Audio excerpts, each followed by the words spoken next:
Obutabo bw'olulimi Oluganda. Mu kitundu kyaffe eky'omwenda twaleka zinunula atugamba nti nga bamaze okwanukula ebibuuzo by'omwami Pyati Sololo yabasiibula.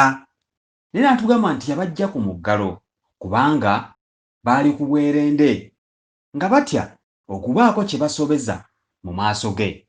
Kino nno kye kitundu kyaffe eky'ekkumi nga kigamba nti neetegekera entalo za Pyati. Atandika bw'ati: mba nkyali awo ntangaaliridde, abantu bangi ne bandaga obubonero n'emikono n'emimwa nti genda ate olinda ki?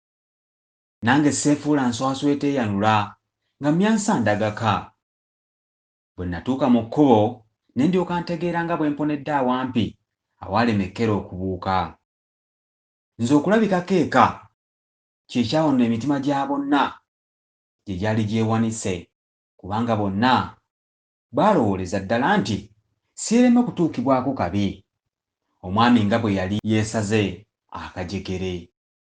Ku luno akawungeezi twali tunyumyamu ne mmeeya ne mikolo mu kafu kaffe. Mmeeya n'ajjukira nti so mbadde neerabidde ntya? Ko Mikolo n'amubuuza nti weerabidde ki?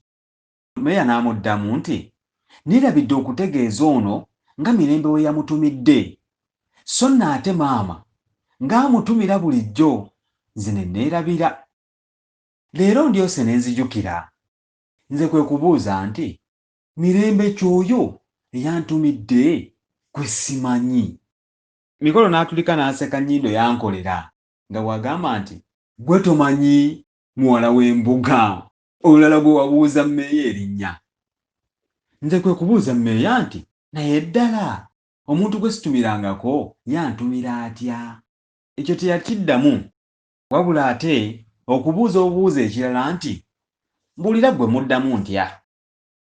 Yalaba simunyeze n'agamba nti nze nja kumugamba nti omutumidde nnyo.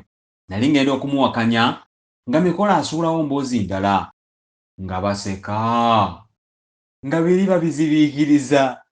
Ebyandowoozesa ne leero nti be baasooka okwetumiikiriza eri Mirembe nga baagala twagalane.